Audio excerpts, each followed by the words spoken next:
The show is about to start. Thank you for your cooperation. Enjoy the show, and please come back and visit us again.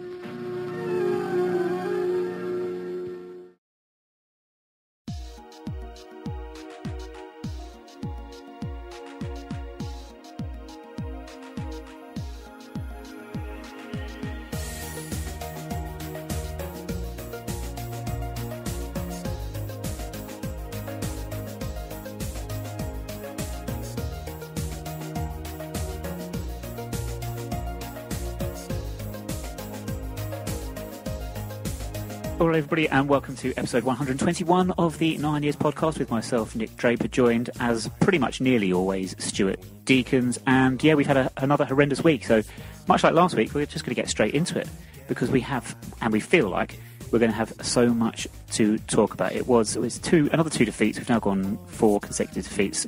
Things and people at the club are not happy whatsoever as we have fallen back into the bottom 4. So we're going to talk about all the things that have gone wrong for us over, well, pretty much since January the 31st. Of course, we'll be looking ahead to the Bristol Rovers game coming up at Kingsmeadow on Saturday, and we do have a new-ish game to squeeze in somewhere along the line. But first, as I say, in the bottom 4 again, after the Plymouth defeat on Tuesday night, as I say, 4 consecutive defeats, 11 goals conceded after a dry January. I'm sorry, I'm disappointed in myself that I've gone with that dry January mention, but there we go. We didn't concede in 4 games in January. And in the 4 games so far in February, we've conceded 11 times. Shocking. People are frustrated, they are angry, and they are upset. And we will get onto all the most valid reasons for people feeling like that. And they are valid. But first, I do have to say that speaking for myself, and this is myself only now, I am very much still behind Neil Ardley. And despite the situation we are in, and I do have many, many complaints about this, and I'll be very honest in my criticism of these. But first off the bat, I have to say, I think right now, Neil Ardley just needs our support, to be honest with you. That of his coaching staff, the fans, the board, we all need to get behind it, because I see him at the moment, he looks like a man who is deeply, deeply unhappy. He seems to be taking our poor season very, very hard. The phrase, the world on his shoulders, seems very, very apt for him right now. Now, we are a very, very good fan base, a very, very patient fan base. Criticisms and dissatisfaction that we have, they've remained online, on social media. They've not manifested particularly on a match day, if at all. I mean, we heard stories on Tuesday night of Charlton fans booing their team off because they drew at home, and they're like 7th in the league. So, perspective sometimes needs to be taken. But I think we must go now the other way and think, on a match day, we've got to get behind Neil and team now. I think positivity is the way forward. Any more negativity, I think, to be honest with you, and there's a lot around, and the atmosphere is very negative at the moment. It'll have us down long before Bury come to Kingsmeadow for the last game of the season. And to be honest with you, despite there are many failings, like I've said, I've got many criticisms myself, things that I'm not happy with, but despite those failings, we have to say that having got us promoted, having kept us on the last day in, 2013, to stay in the Football League after what was a horrendous start to the season, I think Neil's won the right for us to back him. And as much as we do have these criticisms, we also have to remember this is a new experience for him. It's a new experience for everyone at the club. I think the League 2 campaign, where we stayed up on the last day, Neil was trying to rescue it's got to be one of the worst hands ever dealt a manager coming into his first job as a first-team boss. And we were all united behind him. This season, I don't think we can say that everyone is pulling in the same direction, to be honest. I don't think we're united in the same way we were in that League 2 survival campaign. If you remember back then, we were selling out every week. Kingsmeadow was full every week, despite the fact we were bottom of the league and woeful. And I think that argument, that idea of us not being all pulling in the same direction right now, I think that's the biggest issue at the club. I think whether we go down or stay up, or Neil Ardley stays or goes, we imagine he's staying, of course, the fact right now is, to me, the club has never felt as fractured as it does right now. So before we get into the specifics of the Northampton and the Plymouth horror shows, and they were awful, like I've said, many mistakes, many criticisms, got to wonder how this divide seems to have occurred. I think, Stu, the club are misreading the mood of the fan base. I think they're getting it wrong really badly, even to the point where Neil Ardley, in his post-match interview on Tuesday, he was almost at pains to reiterate this point about how much the players care. He kept on saying this thing, we all care, the players really care, I know they do. I don't think anyone's questioned that. I don't think we're in any doubt that they care. We can see they're putting the effort in. That's not in question. Neil seems to think it is, and it seems to be a case of we're not actually listening to what our worries are. They're more detailed than that, more specific than that. It's not just the typical "you're not fit to wear the shirt" type comments that normally get levelled at teams that are struggling down the bottom of the table. We have genuine concerns. I don't think we're being listened to right now, and that is mad at this club of all clubs. But then I say no one's been in this position before, and no one at the football club has. No one in charge at the football club has ever been in this situation before, and I don't mean this disrespectfully. It might sound that way. I don't mean it that way. Of course I don't. But the people in charge, they're no better qualified than us, to be honest with you, to make judgments on where we are right now. That's not. Tell me if that's unfair. No, I agree. None of us have ever been. What past football experience have any of us got ahead of anyone else at the club? Do you know what I mean? Yeah, I think I agree, mate. I agree, mate, with what you said, actually. Sorry, there's a lot there I've said there. I know. I apologise. But I think it is. The funny thing is, I think it is that sort of time of season, though, isn't it? Where just get things off your chest. I think we have to be honest with you. We beat Milton Keynes 2-0 at home back in March last year. Yep. If you remember, we went above them. Can't forget. I'm just trying to think they scored. I don't think they even turned up. But I remember that night. If you think we went above them. But from that fixture, we've probably just fallen apart. Our form, we didn't finish the season well, even though we should have finished above them. Then we start the season off the same way. I think there's loads of things. I think, Neil, you and I have been lucky enough to sort of be a sponsor meals throughout the years with Neil Ardley. I've been fortunate enough to sit on the same table as him, and I remember the first season I did that when he just about kept us up. And you're right, he was dealt the worst hand ever. But I also remember how fragile he was in terms of confidence.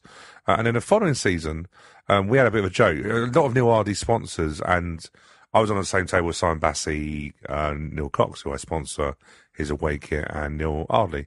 And a lot of their sponsors are corporate sponsors who don't tend to turn up to those things. However, Neil Ardley he'd had an average season. And it's some of the stuff he said to me. My wife Lorraine was going, we'll be turning up. And he goes, they're probably standing outside with placards going Ardley out. And he seemed as if like he took things really badly. And he did say to me at that time that he wanted to have a better summer. He was going to bring better players in. He felt he didn't do the right recruitment. Very hard on himself. But this season, it just feels to me like we haven't had great transfer windows. We can all admit that. You've said many times that he overhypes it in Meet the Manager. But this year, the biggest problem I think we have is there's no connection with that squad. For whatever reason, we have never connected, whether it means that they haven't been in a bar long enough. We just didn't buy any good personalities. By all accounts, Neil Ardley and the management team now hide themselves away. They don't go into presence now as like they used to. We've got some friends who go in there, and it seems everything now is I think in the end has sort of come to a situation where, as a fan-owned club, which is unreal, we are the most detached we've ever been from the management team, the squad, and probably the football club board, who, yes, have got us back to Plough Lane, but that isn't the only job. That's not the only objective you have. And I find a lot of the problems that Neil Ardley's having is through the stuff, a lot of their own making, and not just him. No, I think the last day stay up against Fleetwood, when everyone ran on, the majority of people ran onto the pitch and there was a big celebration, that's not going to happen against Bury, is it? If we go into that Bury game on the last day of this season, I can't imagine staying up on the last game is going to elicit that sort of emotional reaction. As you say, that connection with the squad. And bear in mind, that team that kept us up, by the way, was a collection of short-term loans. Yeah. Players that hadn't been with us for more than a couple of months. It's a real ragtag collection, wasn't it?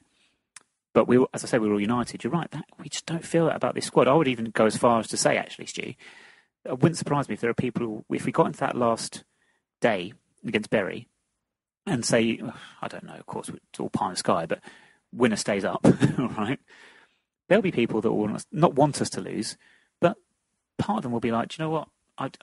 They'll be unmoved if whatever happens.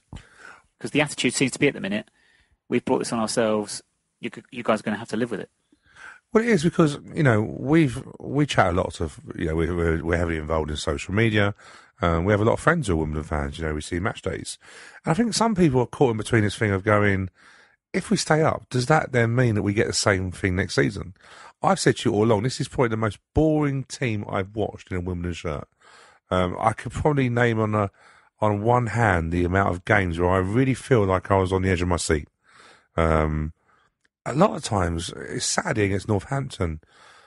I just couldn't see how we were going to win that game. As a fan, I know people say, well, you need to get behind the team. You need to make sure they know you support them. But it's a two-way street. If your team look like they actually can if your team look like they can defend or even make an attack, then you've got a little chance. And the only, I'm fortunate enough to know some of the players and stuff. But the only ones that I'm really connected with, who I feel, and this is not to say that the rest don't, but any players that I feel really any connection with is like Jonathan Meads, Lyle Taylor I get on well with anyway, Paul Robinson, Darius, but the rest, Jimmy Abdu, Tom Sawes, Liam Trotter, Colin McDonald. Here's one. Yeah. Here's one for you. Sorry, dead Josh Alaja. We all love him. Arguments that he's our player of the season. Don't know anything about him. No. Don't think nothing. He's the public face of dead Josh Alaja is 90 minutes on a Saturday, and that's it. And most fans will say, well, that's all you should have. But this isn't any other club. And the other club and times have changed. Yeah, but we build this thing up about we're a fan-owned club, we're in touch with our players mix, we're all one together. I think sometimes it's the biggest lie. We're going to create a film about Wimbledon, but at the moment, if you come in there and have a look, we're no different, in my opinion, to any other club that's in League One. I apologise, that was a slip of the tongue, wasn't it? I did that the other day. I actually looked at League Two table and actually totally forgot I was in League One. That shows how much I'm worried about getting relegated. But something's happened. I'm not going to put any blame in anyone, but something's happened where we've taken our eye off the ball. Is it the plough lane stuff? I know that the Football Club board were working night and day to make sure that deal went through. So was it a case we just didn't have enough bodies in the Football Club board to actually make sure all the nice things that we do before then? But Neil Ardley, to me, has just hid away. He can't wait to get off the pitch now. I don't think he's actually had that much of a rough deal at match days. I really don't. I think people have a lot of respect for him. I think people like him as a person. I think they really don't want to see, I think you and I think if it was any other manager with no connection, I don't think you and I would have an issue on this podcast, our Facebook Live, of basically turn a knife. I don't think that we'd have a problem, but I find it very difficult, and I'm in the RD in camp, and that's purely because I think he deserves the respect of what he's achieved. But I'm getting to a stage now, thinking we've got 4 games coming up that we need to get something out of, and we need to be out of the bottom 4. If we get to 10 games to go and we're still in the bottom 4, then I'm starting questioning whether we do, get someone new in, because I don't want relegation, if I'm being truthful. I think it's a really backward step for us. There's always teams that get relegated, but I just think going into League Two, look at Luton Town. They spent years in that division not getting out of it, spending money. It's not an easy division to get out of, and I want to protect our League One status as desperate as possible. Is it a case of not perhaps a change of manager, but getting in support around him that is going to help him and help the squad? Like I said, no one at the football club, currently employed by the football club in any role, has any experience of this situation. I know people are going to immediately go to the League to stay up at the last day situation. It's like I was trying to explain earlier. It's a totally different scenario, because the weight of the world I didn't feel like was so much on Neil's shoulders, because he was in a can't lose situation. He was dealt a horrendous hand. Him coming in, everyone was behind him. It gave us, the whole place had a huge lift. Ironically, I think it might have been Bristol Rovers, one of his first games, or certainly his first home game.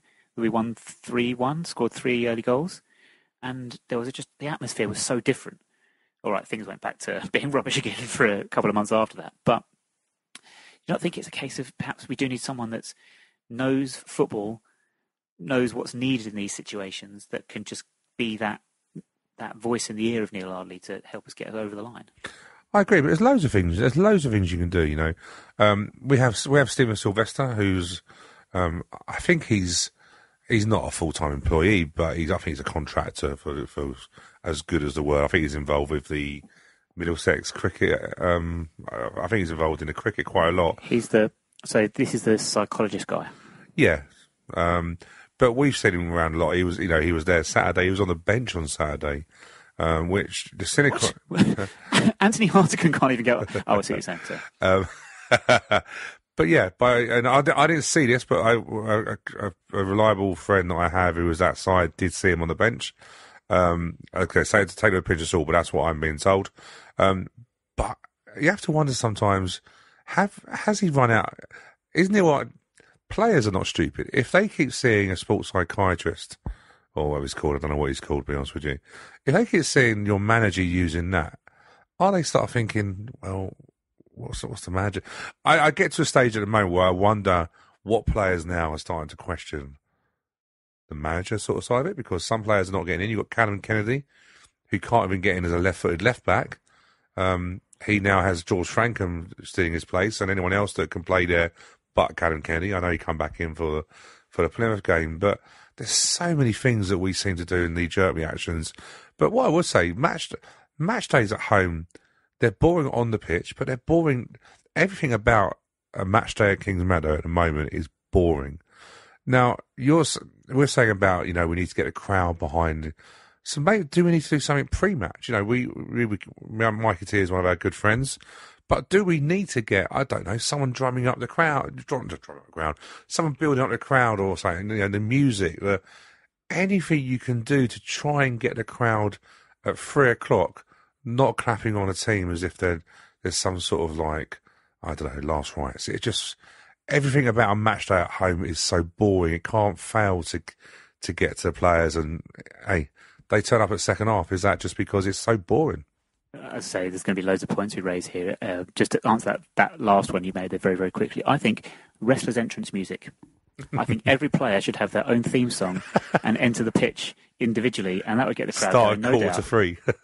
Yeah, it'd be brilliant. Get Lyle Taylor coming out to the game by Motorhead. You say, really get the crowd going. You say that, but we've been to a new camp. One thing that makes me laugh at a new camp is that all the Barcelona players would get their name read out very slowly and deliberately, and then the other team would just get their team news is done within 5 seconds. Yeah, Chelsea used to do that famously at Stamford Bridge. Yeah. Shock horror. No surprise there, is it? But yeah, I just, like I say, I think I don't want to lose my League One place, but I'm also frightened that we're going to get this next year. We've had 2 failed transfer windows. Let's not beat around the bush. We failed in August. We failed in January, and I don't want to fail again, because it's such we get drummed about budget. That means we can't afford to waste our budget or not get the players we need if we don't have a good enough budget. This Stephen Sylvester point, just to go back on that before I go on to budgets. Yeah. Is that really an issue though? I know what you're saying, and players might question it, but this was a guy that was involved heavily when we got promoted, and I think getting in someone who's got some expertise that can give you an edge can only be a good thing, can't it? Although I take your point in terms of, well, there have been a few warning signs, haven't there, about perhaps some of the players perhaps not being quite on side with the manager. And as I say, I've said it, a big long thing at the start. Yes, I'm behind Neil Ardley. I think we should all get behind Neil Ardley, but I'm also not going to pretend there aren't problems. And I think that's also a big problem. I think a lot of people at the club are pretending there isn't a problem when there are quite clearly them. Getting Stephen Sylvester to sit on the bench during a game, yes, you could argue is a bit of an odd one. Some of the other signs we've been seeing or hearing about, the phone calls apparently that players made to the first team staff to get things off their chest. It seems odd. It seems stranger to announce it publicly, if I'm being honest. And then Tuesday night, what were these huddles? What were these on-pitch huddles about when we conceded? It all just seemed things that send out distress signals, in my opinion. No, you were spot on. When I watched it, it worried me, because actually, do you know what? They all run quicker to get into the huddle than someone did actually get back in a position for the game. It reminded me, what's this? Netball and basketball and volleyball. The way they all do that after every volleyball after every. It felt like that, and it felt. Yeah, do you know what? it feels like it had to be a visible thing, as if, and like I say, we don't know who asked to do it. Was it the players? So it felt a very visual, obvious thing, to. Does it not tie into this idea that the players and the manager think that we're questioning their commitment or their togetherness? Well, actually, the only reason we're now questioning it is because of these things that you're trying to suggest that there isn't a problem. If you'd have said nothing and carried on as normal, we probably wouldn't be talking about it. In fact, I know we wouldn't be. I do question our character, though. I question our character and our resilience this year. We brought the facts up last week that we failed to turn around a defeat into a victory, and we've done the same thing again. We weren't able to. We got a goal back to make it 1-1 against Northampton, but we weren't strong enough to actually see that out. I don't think they're not working hard enough, but I just worry about the resilience and the character of this team. I really do. And that's a big problem when you're going into a relegation battle, which, let's be honest with you, we are in. We're not going to get out of that now. We're in the bottom four. We are in a relegation battle for the rest of the season. The Stephen Sylvester thing, I think my concerns are, I think there is a place in football for that type of person. And if you look at a lot of top clubs in the Championship and Premiership, they all have them full time. So let's not think it's not in the game. My only thing is, though, how does it work all the time? So, if you've got someone at your job who every day is in there, does that not become like the same old voice? Does it become the same thing? Does it? So is it a thing that's effective maybe once every a month, every 2 months? But does it become a little bit of, well, we've done that before? How many tricks has he got up his sleeve? What can he use? That's where I think that sort of side of it is. But I don't mind him being involved. He's obviously costing us money. I hope we've got money in the budget for that. I'm sure we have after missing out on a target man. Well, there's this argument that was the moment it all went wrong. For some reason, that announcement that a player had decided to walk away mid-medical from us, and things have gone backwards since then. Did that sow it? Was that I guess that is the phrase. Did that sow a seed of doubt amongst the squad about where we're headed this season? Do you know what? I think I'm not one to have a criticism about anyone that's, we do our own social media. It's tough sometimes to know what message to say. But in my honest opinion, I think how we treat our social media team at the club dealt with Lapadou, or what his name is, Ladapo. I just think that wasn't dealt with well. I really don't. And like I say, none of us are experts. Just as the guys, just as Chris Lavin and Bill out of the club, they've not all been through relegation battles. So it's sometimes not easy to know what to put out, what to say, what not to say. But as a club, I think, you said at the beginning, sometimes we don't know the answers. We haven't got a social media team that's got massive amounts of experience in the Football League. We've all sort of come from a non-league sort of environment. And maybe sometimes we don't know what to say. We're sort of going ahead of ourselves, but Plymouth, the interview with Neil Ardley after the Plymouth game, the things he's saying, well, we do care. And, we were heroes in January, and now we're villains 10 days later. It's just sometimes what you put out on social media is so effective now. The fans are all over social media. And I think that's where we've come short. Not deliberately, it wasn't a deliberate act, but we're in a situation that we're not all used to. And my issue there is, again, another interview that's come out after a game in which none of us are any the wiser as to what really happened. They seem very stock phrases, very cliche phrases. We have, like I said at the start, I've got many complaints and criticism to be levelled. I'll give you one now. The chopping and changing of the team in February and I'm not just talking about personnel, I'm talking about formation changes, many things that seem to have disrupted our rhythm. I think Plymouth exploited that, or showed the disparity of that, really, because they look like a team that had been playing a certain way all season, had been so well drilled into it. They all knew their roles, they all knew their jobs. We didn't seem to have that. So what I'd like is, because of these changes that, on the face of it, totally confuse us as the fans, I'd like some explanations for thinking behind them. And then at least, if people are criticising Neil Ardley, you can disagree with his reasoning, but at least you're dealing with the full facts. At least you know what angle he was coming at it from, why he decided to go to a flat back four at Plymouth, for example. And not knowing that makes it very difficult for us to understand, and then makes it a lot easier for people to have a go about it. Yeah, but to be fair to to be fair to the social media team in Chris Lavian and Rob Cornell, Neil Ardley looked beaten up on Tuesday night at Plymouth. I imagine that interview was a tough one to do because he was literally he was feeling very sorry for himself. And of course he is. He's just got beat 4-2 and we don't concede many goals. But you're right. There was a lot of questions I had. When I saw it was it a 4-4-2 in the end? Very, very open. None of us are even really sure. It looked like a 4-4-2, but to play a 4-4-2 against a team that was second in the form guide, had lost 1 in 11, good at home, to open up with Forrester left hand side of a four in midfield, so you left 2 in there. You bring Gavin Kennedy in for his first start since New Year's Day. It's just, there's loads, isn't there? There's loads there. It's just, I don't know what his decision is. Is it freshening it up? Is it just a case of desperate? Is it just a case of chucking the balls in the air and going, do you know what, I hope we get lucky? He's not a lucky manager, but we do know sometimes he's stumbled across things as other managers do. Do you know what I mean? But the team selection on Tuesday night there was too many things that I thought, no, we're in trouble. The distress signs that we've all seen from other clubs that got relegated, we are showing them every time now. Yeah, and the biggest one for me is the fact that if I was to sit down Neil Ardley right now and ask him, what's your strongest 11 in what formation, he wouldn't know. No, because we went back to a 4-3. The biggest thing that I found really telling was home to Northampton on Saturday, and we went back to a 4-3-3 and isolated Pickett. The things that we know happened in the beginning of the season, we don't play in a 4-3-3 is our weakest formation, and we went back into it at half time and totally gave the game to Northampton.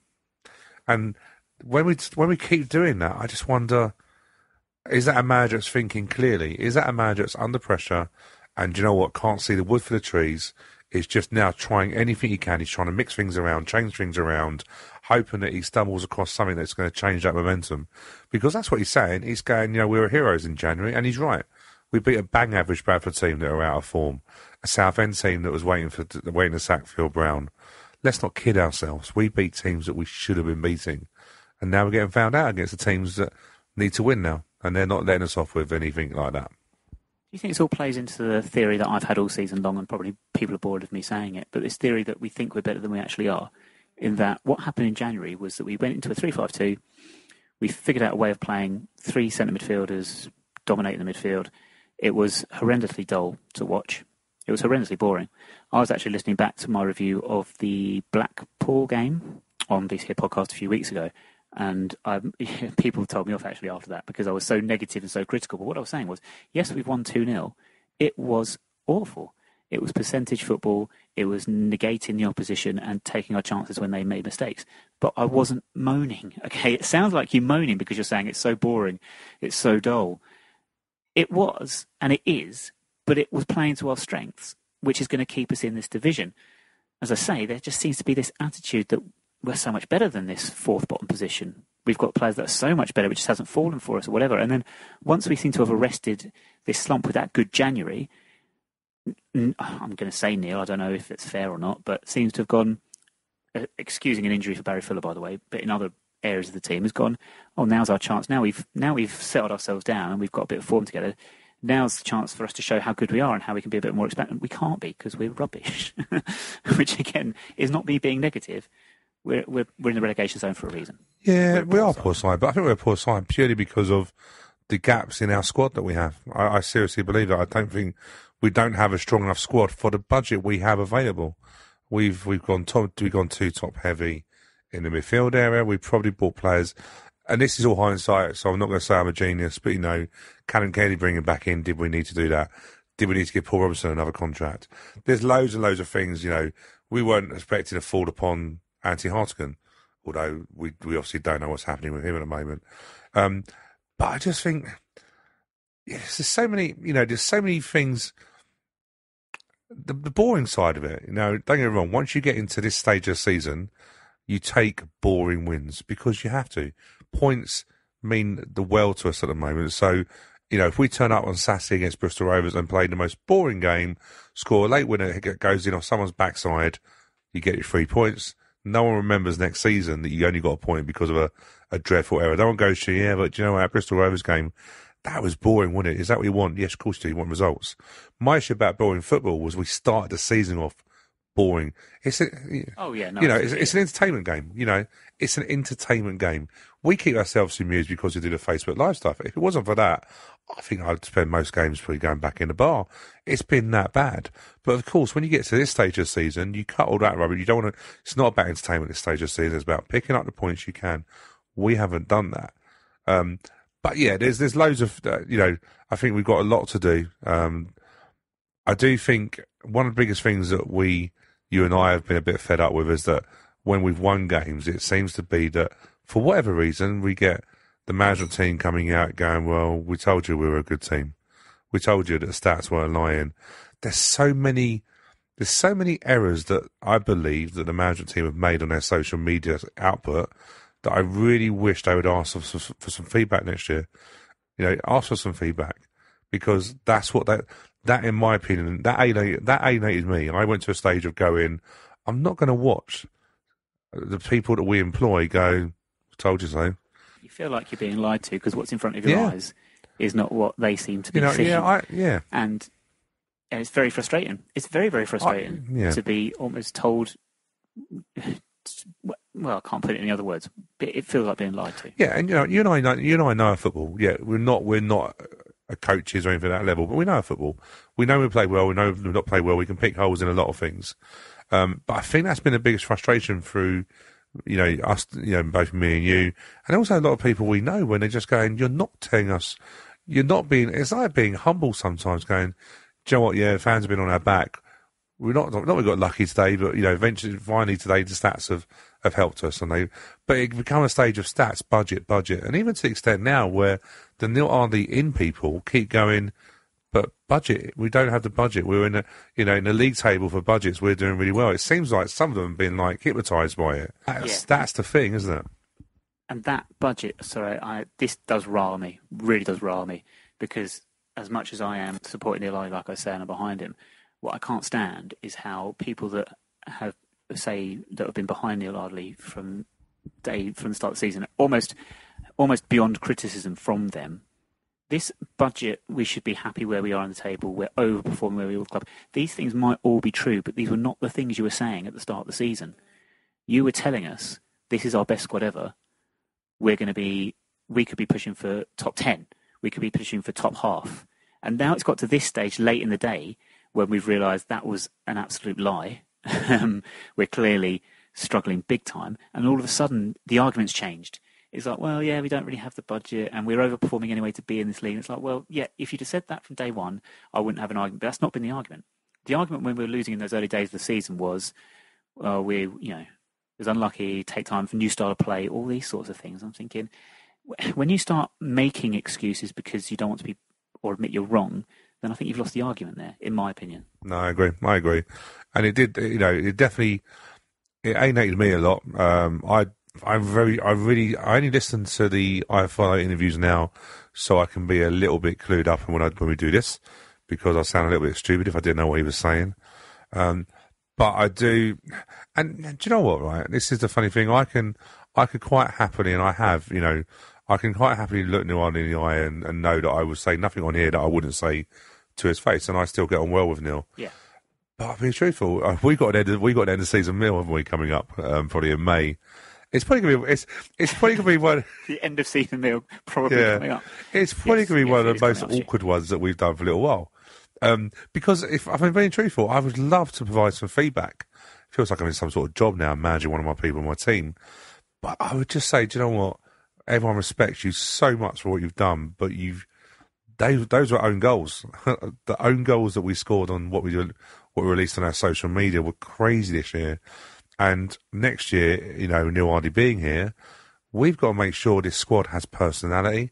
I don't for 1 minute, I know quite a few people in the backroom staff, and apparently the squad has got as good as personality as other squads have had.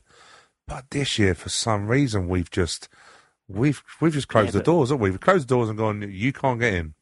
I'm sure there is good personality in the squad, but that happens. What you're going to find is you're going to have groups of people that get on well together, and it's a really great atmosphere amongst them. But that doesn't always translate outside of that group of people because they're a certain personality type, and that seems to be the case. Like I said last week, very, very nice group of guys we've got. Not the big characters, not the big personalities that you immediately relate to on the pitch without having to know. And also, as we've said before, I really don't know anything about them. To be honest, there's very few of them we know anything about. I'd like to know silly little things. Liam Trotter, like, what's he got? Is he married? Has he got a family? Do you know what I mean? Things like this. Where's he travelling in from? What past managers he's worked for? All these sorts of things that help you relate to them. And once you relate to people, then you become more supportive of them. And as we've said, probably repeating ourselves, but we just don't relate to these people at the moment, or a lot of them anyway. No, and it's a big thing. It's a big thing for us, for the club that we are. It's a big thing, and do you know what? It's too late now, but I really felt I saw Chelsea ladies obviously advertising everywhere at Kings Meadow. I don't think there's a billboard they don't have something on. But what they did do, I was quite jealous actually. They had a question and they had a signing session at the Chelsea Superstore of their two. I think it was their two top ladies. They looked familiar to me. I couldn't name them, I'll be honest. I think one of them, I saw it on the beanbag for Plymouth. Yeah. I recognise one of them, Karen Carney. Yeah, that's right. I recognise, I couldn't name them, but you're right, it's one of them. And it was basically a signing session at their megastore and then question and answers. And I was really jealous because I was thinking we would never do that for whatever reason. But do you know what? If we had done that maybe December, begin December, do you know what I mean? Get a club shop open, I don't know, one Wednesday evening when they got a day off from training. Do you know what? Half term this week. Yeah, exactly. Do you know what I mean? Shop open, come down, Neil Hardy get some questions. Not top players, but your players that the kids love, Lyle Taylor, Darius Charles, all those sort of ones. But we're scared to do that. We are scared to do that because we think that our fans are going to chuck questions in that Neil Hardy doesn't want to answer, or uncomfortable questions. But that's what we've become this year. We've become a team that is it's basically a closed door. And what it's done, it's alienated us. And actually, something like that in December, I seriously believe would have got the club fans back on. We are a bunch of fans that we want to love our players. We're desperate to do that. And the thing is, when you feel that the players are not relatable to you, you turn on them. And that's what we've done this season. The only one we've not done that to really is Lyle, because Lyle still puts that work rate in that you can't. I don't know anyone that really says a bad word about Lyle. Not many people. He works so hard, and the goals that he got against Plymouth on Tuesday night, one of them was just down to the pure fact the guy never gives him. Well, it's funny you should mention Lyle Taylor, because people, yes, we all love Lyle Taylor. I don't think there's a doubt about that. But I did have to laugh in the reaction to Tuesday night. We haven't really actually spoken about the specifics of these two games. No, was there football play this week? Yeah, I know. We really should talk about the games, really. And we will do now, because Lyle Taylor scored twice. Admittedly, first goal was an open play for a little while. He struggled a little bit, it's fair to say, except for a somewhat fortuitous goal against Bradford. But he did score twice on Tuesday. And the biggest reaction I saw on social media to Lyle's performance on Tuesday was the fact he missed a penalty. Does that not tell you everything you need to know about current mood at the club right now amongst members of the fan base, where they've not... Oh, yes, he's missed a penalty. He's missed penalties before. He's scored penalties before. He scored twice. Pretty much set up a third goal as well, which was disallowed. Having watched the video back, it shouldn't have been disallowed. No, I've watched it a couple of times and I'm thinking, that's a good goal. I'll tell you what, with Lyle, though, is I'll be honest with you, the Plymouth game, Plymouth had levels to go up that we would not going to be able to live with them. Oh, they were in like they didn't get out of like first gear for the first 15 minutes of the second half, and then when we got back to 3-2, had that mad 5 minutes, they immediately upped it. Yeah, 4-2. For people saying that, and don't get me wrong, at 3-3, if we got back to 3-3, yes, of course, the way their calamity defending was going, you don't know what's going to happen. I get that, but if anyone watching that game, if they're really honest, Plymouth were well out of sight, and we should never have been anywhere near them. But I was actually hoping Lyle would score a penalty. Find him to get a hat-trick, because if we're going to get out of this trouble, there's one player that we need confidence. Oh, not he's always confident, but, we need someone like, Lyle needs... Lyle's our main man. If Lyle don't score or Lyle doesn't play, as we've seen again, games at Rotherham and stuff like that, and Bury, if Lyle don't play, we don't have it. In my opinion, we are toothless up front. We brought Joe Pigott into a relegation battle. All the early promise that he had and all that confidence that he had seems to have drained out of him, the same as happened with Harry Forrester. But yeah, I was hoping he would score it just because we need Lyle in form and confident, because he's our jewel in the crown. If we're going to get out of this trouble, he's going to be the one that's going to score the goals. Well, who are the match winners in our squad then, apart from Lyle? You've mentioned Harry Forrester, who's not very confident right now, and I would say Dean Parrott, who has still got to come back into match fitness and match sharpness. Who else? Andy Bartram? What's going on with Andy Bartram? Well, Andy Bartram apparently picked up an injury, didn't he, in the warm-up, I believe, to Plymouth. Oh, yeah, sorry. I'm going to really mess you up here, sorry, because I'm going to totally take that question away for a moment and say, so Andy Bartram was injured in the warm-up on Tuesday. So who took his place on the bench? I believe we were 6, didn't we? No, we didn't. No, someone replaced on the bench. The man with the best hair in the squad. Egli Kaja. Egli Kaja. So you're telling me that Egli Kaja was deemed good enough to be brought on for the last 20 minutes against Northampton Town, and then was deemed not good enough to be even on the bench away at Plymouth 3 days later. That's when I say I've got my own criticisms and concerns about Neil Ardley, as much as I support him. It's decisions like that I kind of go, what? What's that about? That doesn't make any sense on any level. No. In terms of match winners, I don't think Andy Bartram's had a great January. He done well at Bradford, yes, he did. But I wouldn't say Andy Bartram's been hitting the levels that I think he was a bit early in the season. If you go through match winners in that squad, I would go through your spine. So George Long, Darius Charles, Jimmy Abdu, I think, is outstanding. I'm not going to say Liam Trotter just to wind you up, but Liam Trotter's had a good January, and he's not a match winner, though. He's not a match winner, but one thing I would say to you, he's not hid. He's not hid from the play, and I think some players are guilty of that. I'm not going to call them out, but I think some players have. When the tough's got going, they haven't. Lyle, when the going's got tough. Yeah, same thing. The tough haven't got going. The tough haven't got going yet. Your Lyle Taylor, they're your match winners. Straight through the spine. They're the ones we need. How do we get the best out of those players, in your opinion? I mean, this is what in wrestling terms we'd now call fantasy booking. But if we Football Manager, for instance. Well, we have to really work out what we're going to do. So we've gone to Plymouth, and we've tried to take a team that are in the top of the form guide on at home in an attacking formation. Okay, so maybe that's the way we're going to go. So I expect us to go attacking against Bristol Rovers. So it don't go 4-3-3, it goes 4-4-2. You go really free. Is Will Nightingale fit? Does Will, could we get Will back into the starting lineup? Because for all the faults that formation has, Will Nightingale in that formation, with his drive, with his hunger, basically it means something to him. I'm not saying it doesn't mean anything to others, but Will was a homegrown, and he gets it. I think we go 3-5-2. I think we put Dino in there. I don't think Harry Forrester gets anywhere near that team, if I'm being honest with you. But I would play Jimmy Abdu, Trotter, and Parrott in there. I think you have to. You have to get... If we go down this season and Parrott sits on the bench, then I'm gobsmacked. Because he's a player that will offensively... We're not going to get out of trouble by getting 0-0 draws. Because our points per game... tally isn't good enough for us to, we're 1.06 points per game this season. That would get us up to 49 points if we went the same way.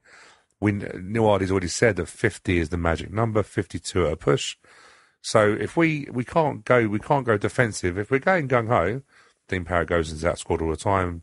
Forrest's on the bench, and I probably would play Cody Lyle up front, and Pigott would be my super sub. I wouldn't start him.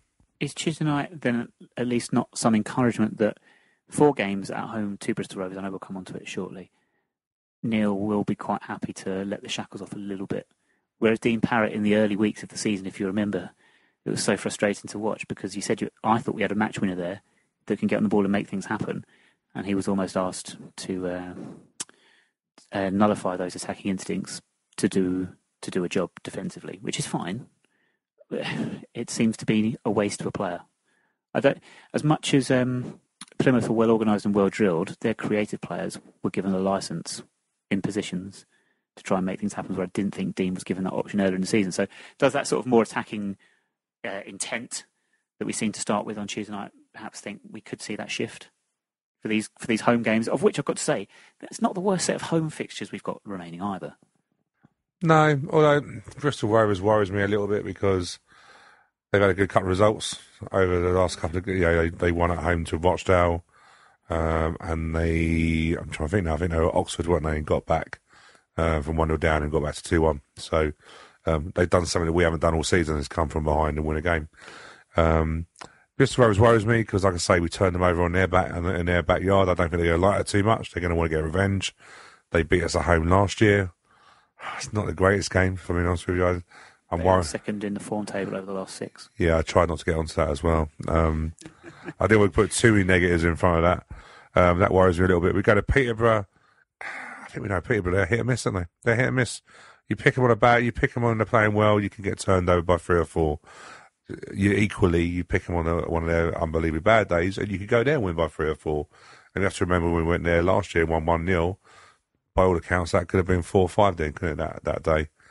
We then played Blackburn, who again looked like they're getting a little bit nervous and trying to get automatic plays or stuff like that.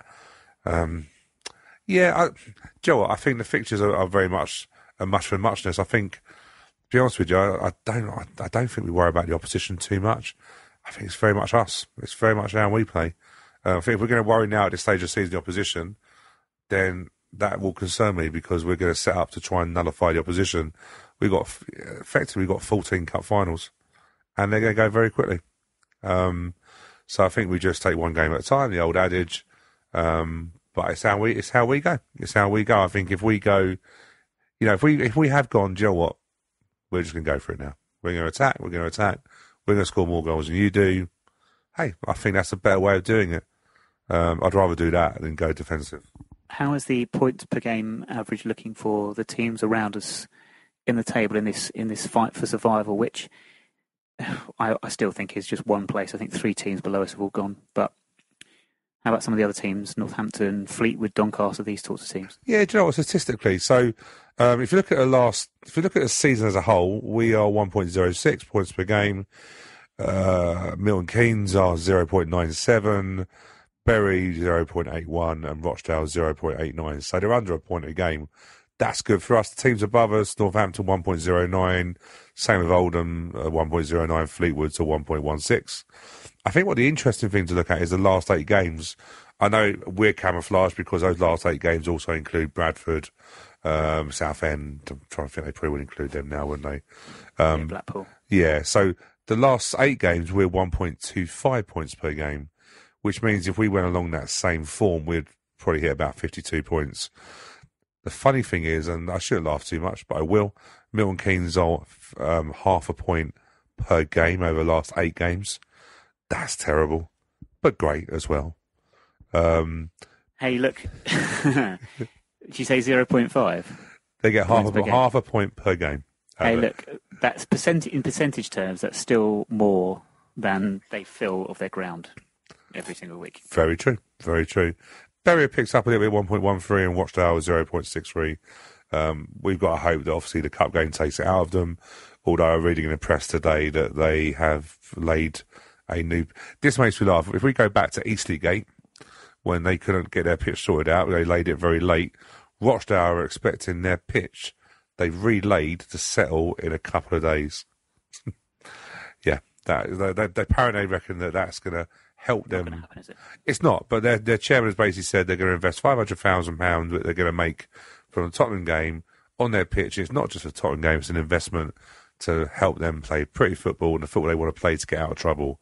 I don't see how you get a pitch to settle. I think it's probably more dangerous for the Tottenham players on Saturday or Sunday when the game's being played as it would have been playing on the beach that was representing their pitch. Do you know what? And what I would say to you, excuse me, one of the stats that I was looking is on one of the sites I look at is fail to score. What is your percentage of what's the percentage of games that you fail to score in? Hazard a guess as a percentage, how many games we failed to score in this season? Well, do you know what? It's not going to be less than half, is it? So percentage that sorry, it's not really more than failed half. to score. It's not. We've scored in more than half, haven't we? 44% we failed to score. Just. Okay. Just. To give you a balance, Bury have failed to score in 50% of their games, who we played last at home. Yeah, we conceded twice too. Yeah, of course, but we don't want to tell that a little bit. But I don't want to get into a Neil Ardley situation of just chucking stats out that suit what we want to hear. Do you know what I mean? I don't want to do that, and that's being very sarcastic. But yeah. Well, the stats question though, sorry, it takes you away, but I do wonder. You made a point earlier, and that's what's reminded me. You know, we are fans, and we're not football coaches or managers or whatever, so we see things slightly differently. But I think we have an appreciation, I think, of what the overall picture. Don't we? You can see things on the pitch, and you can sort of see where things might not be happening the way they should be, or whatever. Do you think Neil Ardley does get himself lost, unable to see the wood for the trees because he's looking at the too finer details? He's looking at Barry Fuller making X amount of sprints in a game, or us winning the ball back a certain amount of times within 10 seconds of losing it, or whatever it might be, and actually losing the overall general feel of what's going on. Maybe. The interview was very difficult on Tuesday night to say, you know, sometimes he's honest enough and say, do you know what, I've taken the shackles off. And he has said that a couple of times. I took the shackles off and let him play. Maybe that's what he's done. Sometimes you can get caught up. You know, we don't see behind the scenes what Neil Ardley does on a Monday when he gets back to a training ground. Even Neil Ardley probably a Saturday night or Sunday when he starts going through his stats. We don't see what he's looking for. So is he looking about recovery of possession when you lost it? Is he looking at how many overlaps that Barry Fuller's done, or how many times we passed the feet, how many times we got into the final third? You know, them sort of things. We don't know, but sometimes you can I think most managers would say sometimes you can overcomplicate the game. And it's, you know, Neil Ardley has, like I say, taken the shackles off a couple of times and admitted that he's done it and said, you know what, I've just let him go and play. Maybe that's what you've got to do, you know. I don't for 1 minute think that these players want a relegation on their CV. I really don't. We've got some really proud players out there. But they've also got to believe that they've got a chance of winning games. And we've gone from a team that couldn't do anything wrong in January to a team that went to Rotherham and got turned over by a team top of the form guide, then went to Bury and just rolled over and said, here you go, Bury, you take the points. And we've just not done what we did in January. I think one of the things that one of the biggest criticisms I had, and I've said this all along, is you don't want to be a team that wins 3, loses 4, wins. You know, sometimes you've got to break up that run, which is why I was a bit disappointed at Plymouth, because I don't think we really were ever going to go there and turn them over. But what I would want us to do at Plymouth was go there and get a point, and you know what, stop the rot. Now we're on 4 games beaten. That's once it goes to 5, it becomes a mental thing. If it goes to 6, if it goes to 7, there's a problem. So you've got to break it up. At some point, you've got to break it up. Equally, we don't want to be going for a point at Bristol Rovers, because they're home games we need to be getting maximum points for. But again, we can't be 5 games, 5 games that have lost, 6 games, because eventually these players are just going to, they're only human, and they're going to start feeling more and more pressure. Yeah, and that's the pressure, I guess, on Neil Ardley, because as you said there, you want to stop this rot and be solid and get off this losing run. You do need 3 points as well. It's such a difficult balance to play, and I guess whatever Neil decides to go for, if it doesn't happen, he's going to get it in the nick for it, whatever he decides to do. So it is, in those sort of senses, almost an impossible job. I mean, we are rapidly running out of time. We've got a game to fit in, so shall we just do a quick, as we've talked quite a lot about Bristol Rovers already, you want to just do a quick prediction? At Bristol Rovers, I think it'll be a 1-1 draw. I'll take that all day long. You like 1-1? You like your draws, everything? Yeah. I do like a draw. I'd rather draw 0-0 than win 5-4, as you know. But, I'll take a 0-0, a 1-1, whatever it might be. I thought that's what was going to happen against Plymouth, to be honest with you, but didn't for a variety of reasons. Anything else you'd like to add before we finish it off? Sign off this before we basically play the game and then go home? No, I think we've, it's been, Joe, sometimes doing this podcast can be very therapeutic. So, I think we've got quite a bit off our chest today, haven't we? And like I say, we're still, the funny thing is, we are very much Neil Ardley on that brigade. We're very much in that camp. But I think we can recognise what he hasn't done well this season. I hope we put it over in a constructive way and not just said he's rubbish, because I don't believe that for 1 minute. Hey, look, no, I don't either. But as we all know, the only way you're going to solve problems, which we have many, is to admit you have them. There's no good pretending there isn't a problem. Agree.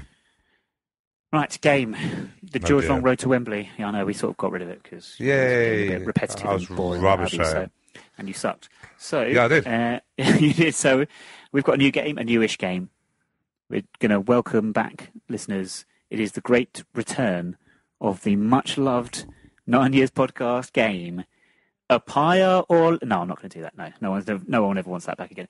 It's Abdu Are You? Yay! Jimmy Abdu, where are you? He's on the bench because Trotter won't get dropped. Ever. So Jimmy has to be the one, which is ludicrous. But anyway... Give Trotter a new deal, that's what I say. Yeah. Sign him up. That's what we should sing on Saturdays. Sign him up, sign him up, sign him up. All right, well, you start, and then I'll join you. Right? I'll get lynched. Yeah, you will do. By me, quite honestly. Get the microphone cable wrapped around your neck. Get rid of him. It's a bit harsh. Get rid. But fair.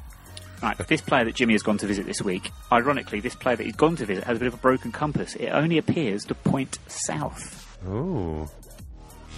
Only, see, your little cryptic ones, I still was never good at them in the first place. Only points south. No, I don't know. I'd never guessed on the first one.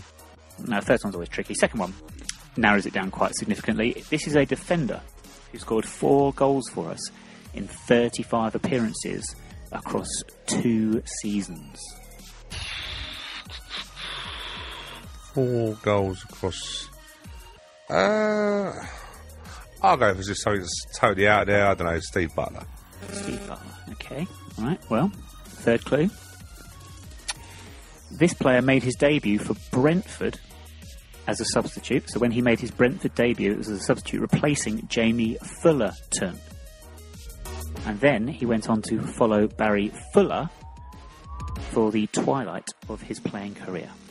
I'm trying to think of Brentford connections. When he said Brentford, I was going to go with Carly Osborne because he was at Brentford. Thanks for explaining that logic. When you said Brentford, why did it have Carly Osborne? Because he played for Brentford. Who would come defender-wise? Yeah, I'm not... Oh, crikey, give me a difficult one to start the season off with. Sorry, the start of the season. Well, I wish it was the start of the season. We could start all over again. Yeah, let's start again. I don't really know. I'm going to go with Carly Osborne, but I've got no confidence that's right. It's not right, I'm afraid. I think you might kick yourself. You might well get it. I know you say anagrams are not your friends. I think you might get it from this particular anagram. Yes. It is Fry Nad Tampon. Fry Nad Tampon? Yeah, Fry Nad Tampon.